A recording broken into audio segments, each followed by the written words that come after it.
Assalamualaikum warahmatullahi wabarakatuh. Kita akan melanjutkan program sebelumnya dari mesin karakter. Kali ini kita akan mencoba melakukan eksplorasi dari mesin karakter. Karena jika kita melihat di MS Word contohnya, kadang-kadang suka ada menghitung jumlah kata, word count. Ada berapa katakah sekarang? Nah, bagaimana cara menghitungnya?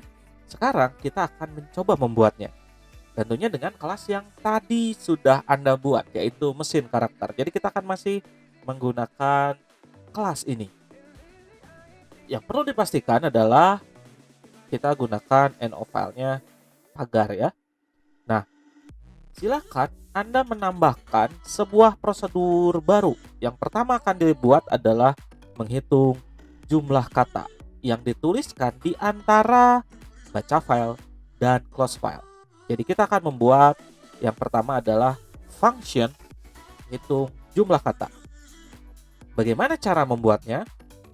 Kita akan coba membaca filenya terlebih dahulu secara manual.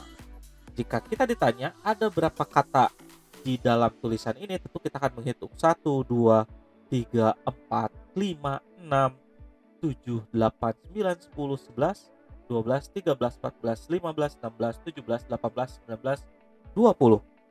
Tentu kita akan menulisnya atau menghitungnya sebanyak 20. Pertanyaannya adalah bagaimana kita bisa menentukan bahwa itu adalah sebuah kata? Secara kasat mata, kita bisa menghitung bahwa ini sebuah kata dan ini adalah dua buah kata karena ada spasi. Nih, ada spasi. Jadi kalau kita hitung, ini ada berapa kata? Tentunya kita lihat ada berapa spasi di antara itu. 1, 2, 3, 4, 5. Setelah file juga dihitung, berarti bentar, 1, 2, 3, 4, 5. Tuh. Jadi kita akan memiliki 5 kata. Selamat, Anda sedang mengakses file 5 kata. Berarti logika itulah yang akan kita pakai. Jika dia menemukan karakter spasi, asumsinya sedang menemukan sebuah kata. Mari kita buat bagaimana logikanya. Silakan Anda buat dulu sebuah function dengan tipe data integer dan beri nama hitung jumlah kata. Jika sudah, siapkan sebuah variabel bernama integer jum sama dengan 0. Ini adalah sebuah variabel yang akan digunakan untuk menghitung jumlah kata. Jadi kalau dia menemukan spasi, otomatis tambah 1. Dan yang di-returnkan tentu adalah jumnya, karena nilai akhir dari hitungan adalah yang dikembalikan. Dan kenapa dimulai dari 0? Karena kita belum tahu apakah di dalam tersebut ada kata atau tidak. Bisa saja tidak ada kata sama sekali karena ternyata tidak ada spasi di dalam tulisan tersebut.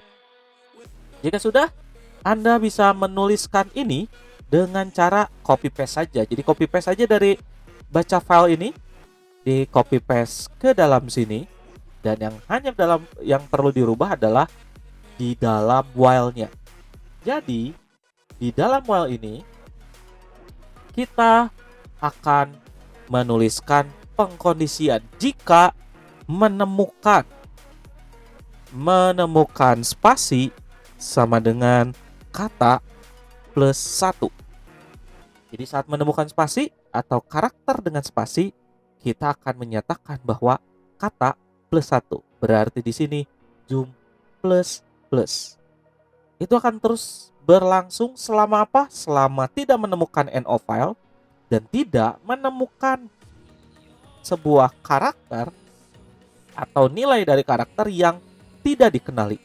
Jadi dia akan terus menghitung selama tidak NO file dan tidak karakter yang tidak dikenali, dan hanya akan menghitung jika menemukan spasi. Jadi kalau ada spasi, dia akan menganggap sebelumnya terdapat sebuah kata, sehingga kita tulis jum plus plus atau jum ditambah 1.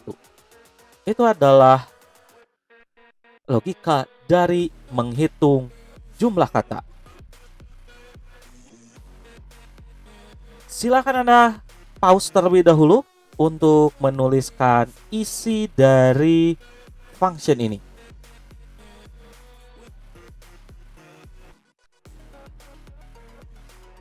Jika sudah, kita akan mencoba melakukan penghitungan lagi yang disebut dengan hitung jumlah karakter. Kalau tadi kata, sekarang karakternya. Jadi ada A, B, C, D, E, F, G.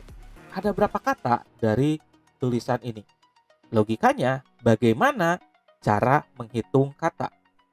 Jika saya disuruh menghitung kata di sini atau jumlah karakter, ya maaf, menghitung karakter di dalam baris ini, maka yang saya lakukan adalah seperti ini kan, 1, 2, 3, 4, 5, 6, 7. Apakah spasi dihitung? Tidak, karena spasi bukan karakter alfabet. Tadi 7, berarti spasi dilewat. 8, 9, 10, 11, 12, 13, 14, 15, 16, 17, 18, 19, 20, 21, selanjutnya, sehingga bisa diasumsikan bahwa selama bukan karakter spasi, maka dia adalah karakter yang bisa kita hitung sebagai karakter di dalam file kita. Pertanyaannya adalah, apa yang terjadi dengan ini? Ternyata spasi pun adalah karakter, sehingga kita pun akan menuliskan selama dia bukan spasi juga, atau bukan enter juga, maaf. Jadi selama dia bukan spasi dan bukan enter, itu akan dihitung sebagai karakter. Jadi bagaimana logikanya? Logikanya adalah, silakan Anda buat dulu function seperti ini. Static public integer hitung jumlah karakter. Jadi functionnya bertipe data integer dan kita menggunakan sama seperti tadi. Jadi secara isi silakan Anda copy paste saja dari hitung jumlah kata, karena kita menggunakan variabel yang sama. Yang berbeda adalah penghitungan di dalam mesin karakternya. Jika tadi selama menemukan spasi menambah 1, ini sebaliknya. Selama kita tidak menemukan spasi dan tidak menemukan enter, karena tadi ada enter tidak dihitung sebagai karakter, maka jumlah plus 1. Jadi selama dia bukan spasi dan bukan enter nih ya, 13 dan 10 adalah perwakilan dari karakter enter, maka dia akan tambah 1. Silahkan Anda pause untuk menuliskan function ini. Ingat, function ini berarti berada di antara hitung jumlah kata dan close file. Silahkan Anda tulis.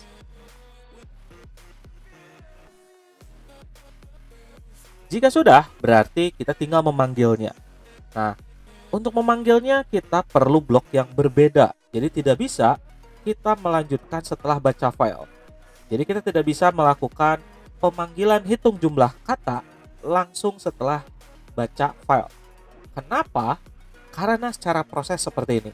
Saat kita membuka file, otomatis head sudah ditempatkan di karakter paling awal, terlepas karakternya dikenali atau tidak. Jadi dari awal file, head diletakkan. Lalu terdapat proses baca file yang akan memproses atau mengoperasikan headnya dari karakter pertama sampai menemukan end of file. Tentunya berarti setelah baca file ini selesai, head akan berada di karakter paling terakhir yang disebut end of file. Sehingga jika kita meletakkan hitung jumlah kata di sini, headnya itu masih berada di end of file, tidak berada atau tidak kembali ke karakter awal. Oleh karena itu, yang perlu kita lakukan adalah kita close file terlebih dahulu, karena menganggap membaca file secara normalnya sudah beres. Lalu kita membuka file kembali agar headnya kembali ke awal file, lalu melakukan proses hitung jumlah kata. Dan jika sudah beres, kita close file lagi. Dan untuk proses menghitung jumlah karakter pun sama. Kita buka file kembali agar head bisa kembali ke awal file, ke karakter paling pertama. Dan jika sudah beres, kita close file. Jika sudah, kita coba run. Silakan Anda tuliskan dulu ini dengan cara mempause. Jika sudah, kita coba run. Maka hasilnya adalah seperti ini. Jumlah kata dalam file ada 20 dan jumlah karakter pada file ada 115. Berarti 115 ini di luar spasi dan enter. Sedangkan ini merupakan sesuai dengan penghitungan banyaknya spasi, karena asumsinya program kita mengenali itu adalah kata jika menemukan spasi. Baik, jika sudah dan sudah berhasil, itu adalah akhir dari perjumpaan kita mengenai mesin karakter. Semoga ada manfaatnya. Atas atensi saya ucapkan terima kasih. Wabillahi taufiq wal hidayah. Wassalamualaikum warahmatullahi wabarakatuh.